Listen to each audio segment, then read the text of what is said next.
first recorded pizza delivery is said to have taken place in Naples, Italy, in 1889, when Queen Margherita requested a pizza from a purveyor across the city, and this was ostensibly the origin of both the Margherita pizza and pizza delivery in the region, when they developed a pie that would be both delicious and deliverable across the city in that way. The Great Depression, which collapsed economies around the world, seems to have put a damper on the slow but burgeoning, primarily blue-collar focused world of food delivery in the United States at the beginning of the 20th century. But in 1944, the New York Times wrote a piece in which they explained the concept of pizza to non-Italian immigrant New Yorkers, and this at the time relatively unfamiliar and unpopular American version of this Italian dish started popping up all over the place,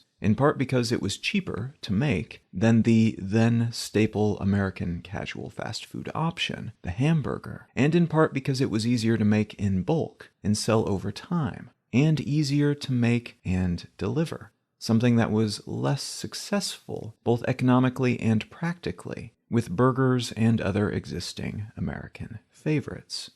The defining moment for modern food delivery, though, was when Americans started moving to suburban areas en masse post-World War II. Previously, delivery made sense in some limited few circumstances, but most people in cities, where folks actually ate out on a semi-regular basis, rather than preparing their own meals at home, as was more likely to be the case in most rural areas, these people in cities could just walk a few blocks and have access to many different food options. Delivery was kind of redundant within that context, and it was unnecessary in the opposite rural context.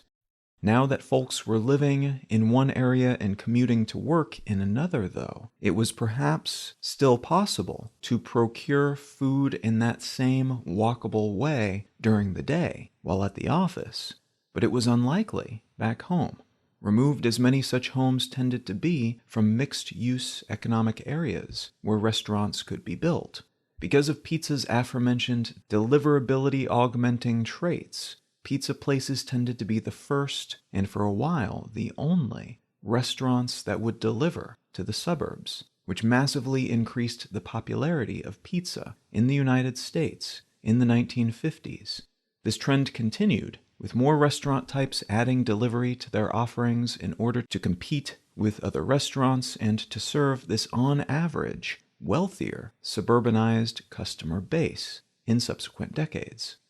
Continuing this tradition, in 1994, an American pizza chain called Pizza Hut took the first ever online food order. The service they provided, called Pizzanet, was incredibly limited in scope. They only delivered to customers in part of the city of Santa Cruz, California, though this initial run was successful enough that it was followed by another pizza-focused delivery company called Cyberslice in late 1996. Even before Cyberslice hit the scenes, though, in 1995, a company called Worldwide Waiter was founded in the Bay Area, offering delivery from 60 different restaurants in and around Silicon Valley, allowing users to get delivery even from food establishments that did not themselves offer delivery. This company eventually refocused on catering for offices and meetings and group events and changed its name to Waiter.com, but that initial business model, though seemingly too cumbersome for the early web, about a decade before the first smartphones would be introduced, later became more viable, as evidenced by the slew of restaurant delivery services that have arisen in the years since, many of which have become massive, though not always because the businesses themselves are profitable, or even close to profitable. What I'd like to talk about today is the advent of these newer smartphone-era food delivery services, their impact on the restaurant industry, and what's happening now that the downsides of some of these services are becoming more apparent and economically pressing.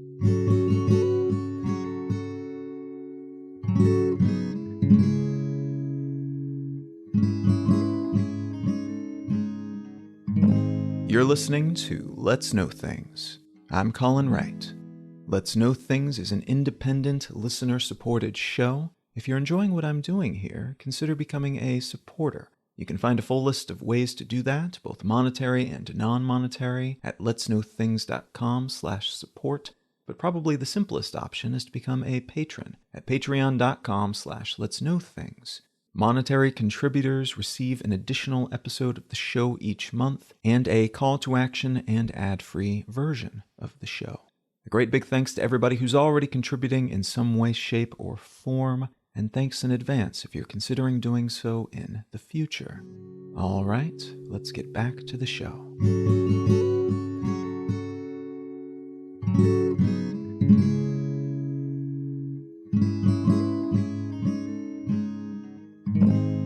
According to the National Restaurant Association, more than 110,000 restaurants and other eating and drinking establishments were forced to shut down, either temporarily or permanently, in the United States alone in 2020. That means about 2.5 million people who work in this industry found themselves without jobs, and sales fell by around $240 billion out of an expected total of about $899 billion. Full-service restaurants, in particular, sit-down establishments that serve their offerings to people on-site, indoors, were hit especially hard, as some other facets of the industry could more easily and inexpensively pivot to align with the pandemic shutdown reality, offering more takeaway options, opening up food trucks, and expanding their seating to incorporate open-air spaces in a way that's more difficult for restaurants that typically offer up ambiance as part of their value proposition. That hasn't stopped many of these entities from trying their hand at other models that might help them survive the COVID era intact, though. And while these experiments vary greatly in scope and scale and shape, many of them latched on to turnkey concepts offered up by outside companies, often delivery-based opportunities that allowed them to focus on the food while a delivery company handled everything else. The article I'd like to start with today comes from the Wall Street Journal, and it's entitled "Restaurants and Startups Try to Outrun Uber Eats and DoorDash." As that headline implies, while these food delivery companies have helped some restaurants and other food and beverage-focused businesses survive, and in some cases even thrive, throughout the COVID-19 pandemic, their newfound dominance is beginning to feel, to some of their customers, more like a stranglehold, and that power over these restaurants' financial future has led to quite a few outright abuses, more than a few delivery service favoring policies and behaviors, and more recently, a small movement within the restaurant scene aimed at freeing these companies from that alleged stranglehold via alternatives that allow them to continue focusing on the food without as many of the downsides of working with the currently most prominent entities in this space. Before we dive into that, though, let's take a few minutes to talk about how the world of food delivery services typically works. Companies like DoorDash, Uber Eats, Deliveroo, and GrubHub, among others, all operate in the food delivery space and offer very similar services. For a sense of the scale of the food delivery space these days, Deliveroo, which is based in London, brings in around £500 million a year and employs about 2,300 people, alongside tens of thousands of officially self-employed delivery couriers. GrubHub, which merged with another similar company in 2013, brings in about $1.3 billion in revenue each year and employs not quite 3,000 people, with tens of thousands of drivers that are not officially employed by the company. DoorDash brings in nearly $2 billion each year and employs just over 3,000 people, with a staggering 200,000-ish drivers who, again, are not officially employed by the company. And Uber Eats, which is a subsidiary of the ride-sharing company Uber, brings in nearly $5 billion a year and has around 20,000 not officially employed drivers in their courier force. These companies all have apps, through which customers can view local restaurant listings and find food to order, either from an individual restaurant or, in some cases, from a list of food that is undifferentiated in terms of source from the perspective of the customer, which at times can encourage ordering from multiple restaurants on a single order. Part of the service these apps provide, then, is potential exposure for their restaurant clients to new customers. They also typically provide the payment system that allows customers to pay for their food within the app, and they then turn around and pay the restaurants for the food after taking their cut. And these food app companies generally handle the delivery management, including paying the couriers, the delivery drivers, for making those deliveries as well. For this collection of services, the delivery companies generally charge the restaurants or other food and beverage purveyors somewhere in the neighborhood of 30% of the order's total cost. And that can vary a little bit when the restaurants have leverage and can negotiate a lower rate. But based on what's been publicly reported on this figure, it seldom dips below 20%. And even that rate is almost unheard of, especially for smaller companies and mom-and-pop style establishments. If you've never used one of these services before as a customer, the ease of use is compelling. You generally just swipe through the app, find something that looks good, tap your screen to add the food that you want to your shopping cart, and then you pay within the app, just like you would pay for anything else on the internet. And the restaurant and driver get the information that they need through their own version of the app to make the food and get the food to your door. Depending on where you live, there's occasionally a text message from the driver if they can't find your place, or from the restaurant if they want to clarify something about your order. But otherwise, that's it. It's a fairly friction-free experience, which arguably is part of the value that these apps provide.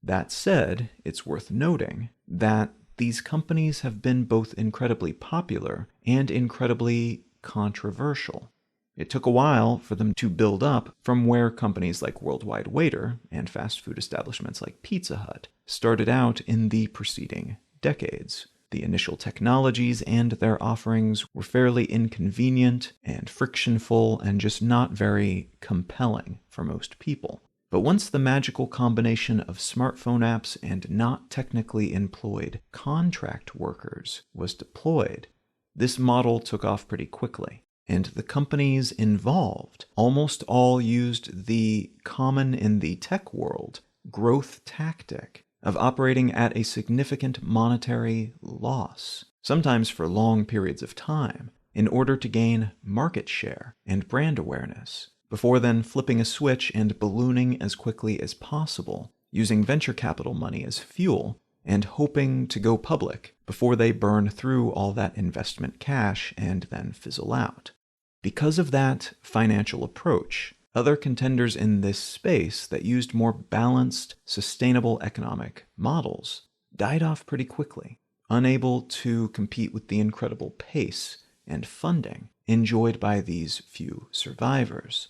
A significant number of mergers and acquisitions also married many of these companies to their earlier foes, resulting in a consolidation-driven near oligopoly that, according to allegations from former competitors, restaurants, and customers, is exploitative and maybe even illegal in nature, as these companies have seemingly collaborated to reinforce their collective dominance over the industry, and again, allegedly, have done so in such a way that both their customers and the restaurants, which are also their customers, have had substantially less choice in this market than they would have had otherwise. This seeming lack of competition has also allegedly influenced how these companies deal with their not technically employees, the legally, at least, freelance workforce of drivers that their services depend on. As tends to be the case with ride-sharing companies like Uber and other companies that primarily run on so-called independent contractors, the folks who make deliveries using these apps are paid a small fee for each delivery, alongside most or all of the tips that they receive from those to whom they deliver that food. The app companies have all the power in these relationships, and the contractors don't have any real means of fighting back against perceived wrongs, either those they experience individually or those that slowly accrue in how the companies deal with their entire workforce. Consequently, the perception of such jobs, which started out largely positive about a decade ago, when Uber innovated the widespread use of independent contractors as a money-saving, rapid-scaling approach to building their service network, the perception of this has gone from intriguing and largely positive to very negative in most parts of the world, with some countries and cities banning the practice and the companies utilizing it outright, and others simmering about it, making periodic threats and gestures, indicating that something should be done, but not yet having done anything practical about it.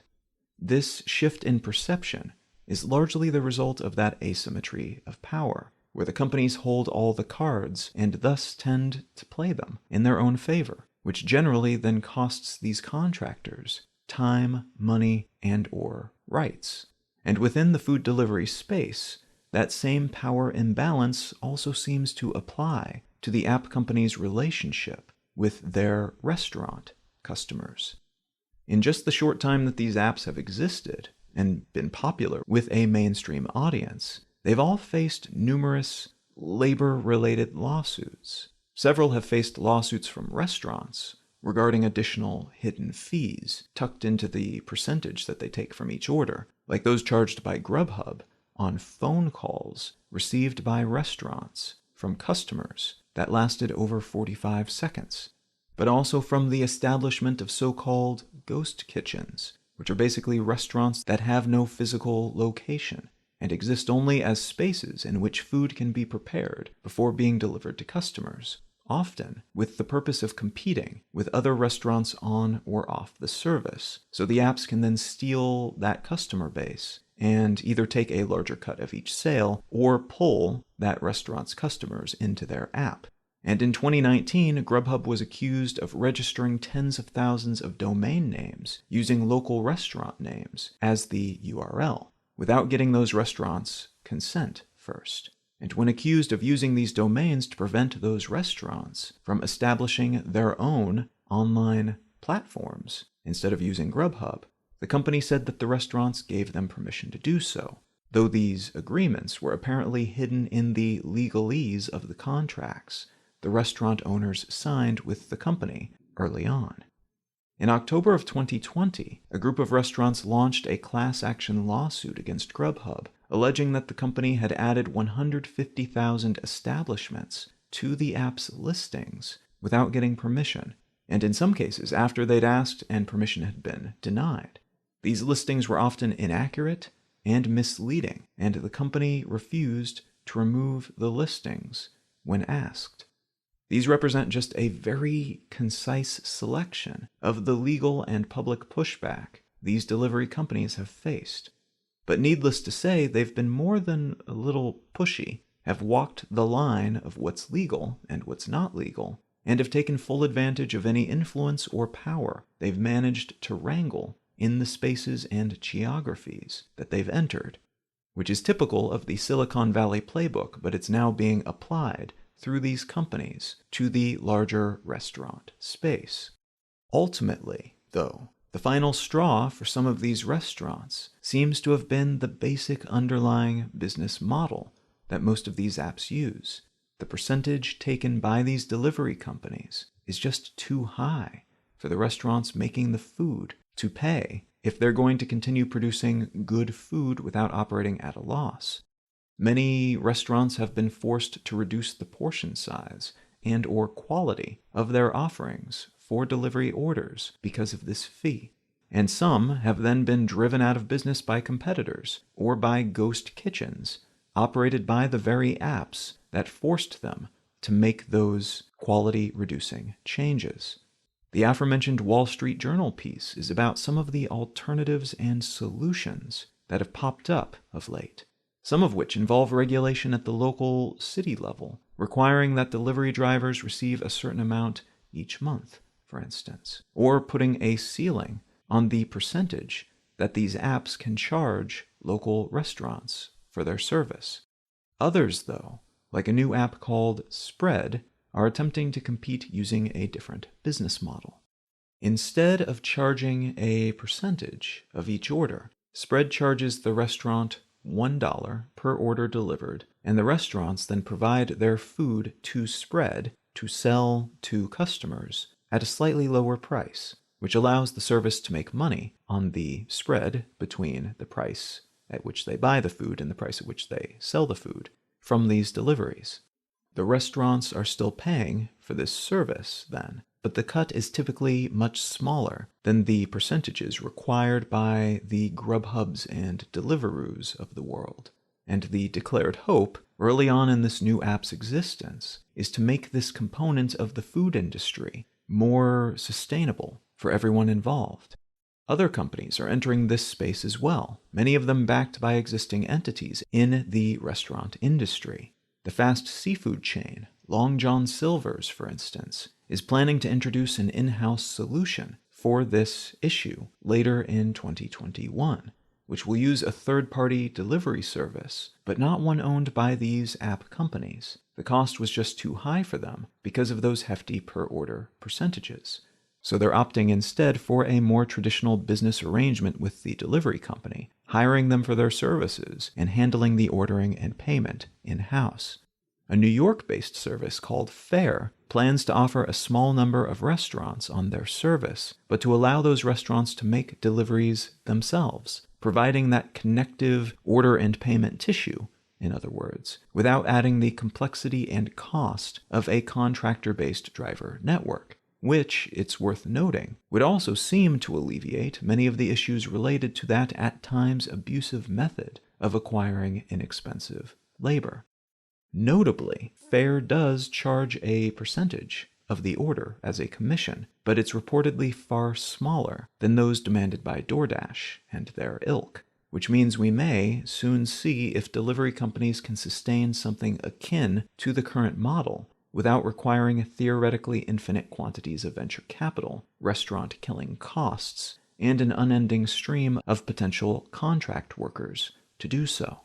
One more big shift in this corner of the food industry is a pivot toward more pickup options. Chipotle, for instance, is investing in a simpler interface through which folks can order food for pickup via an app or through their website, alongside infrastructure upgrades like more parking spots for people who just want to dash in and grab their pre-ordered meals and then take them to go. This option would theoretically allow such companies to avoid delivery fees outright, and though it seems unlikely to capture the whole of the app ordering customer base, many people just don't want to leave their home to get the food after all, which is why they're using such apps in the first place. More and faster pickup options could nudge at least some of that audience in that direction, especially if the experience is good and the prices are lower than they would normally be, and the food is of the same quality that they would get if they ate on site.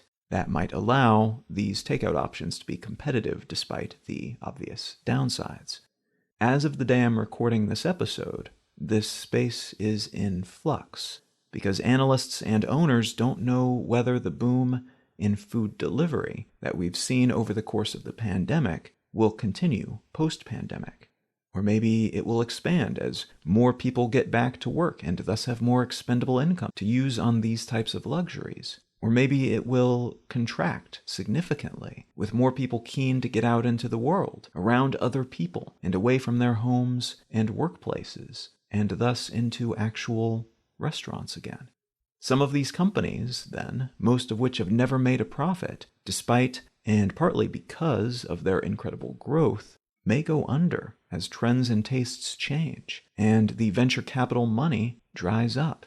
That could lead to more mergers and acquisitions, maybe unifying some locales so just one or two options exist. The survivors, made up of remnants of the several players that operate in those areas today, continuing to provide a semblance of the service they offer right now, but perhaps pivoted in some way to align with that new reality.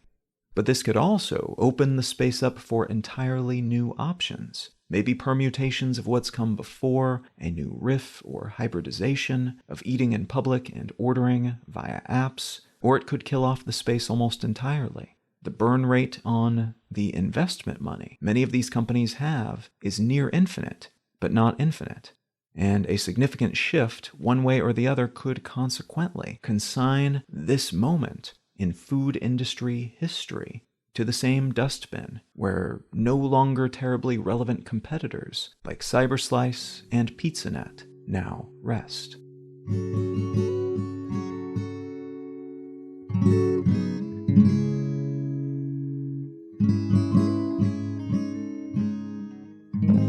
If you're finding some value in what I'm doing here on Let's Know Things, consider becoming a supporter. You can find a list of different ways to do so, both monetary and non-monetary options, at letsknowthings.com/support. A great big thanks to everybody who's already helping to support this show in some way, and thank you in advance if you're considering doing so in the future. The book that I'd like to recommend today is called How to Avoid a Climate Disaster: The Solutions We Have and the Breakthroughs We Need, by Bill Gates.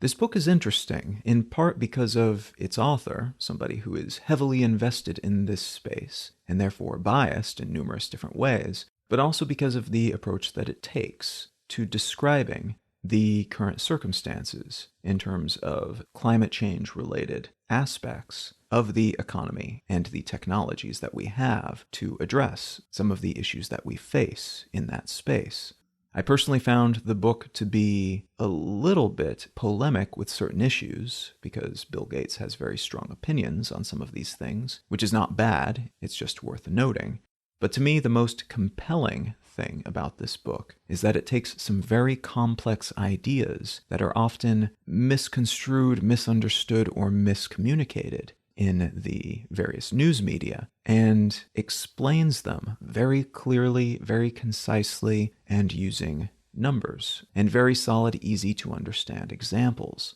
If you've done a lot of research in this space already or read other books about it, very little of what's in this book will be surprising or new to you. But the way these concepts are explained, even if you're already fairly expert on them, might provide you with a new way of looking at them and thinking about them, but also explaining them to other people. And if a lot of these concepts are unfamiliar to you, this, in my opinion, would be one of the better books to start out with to achieve a fundamental understanding of why climate change is a thing that we're discussing, what we might do about it, and what the next several decades will probably look like as we try to address this collection of interconnected issues. Now, if any of that sounds interesting to you, consider picking up a copy of How to Avoid a Climate Disaster by Bill Gates. You can find out more about me and my work at Colin.io. You can find the show notes and transcript for this episode and every episode of the podcast at letsknowthings.com.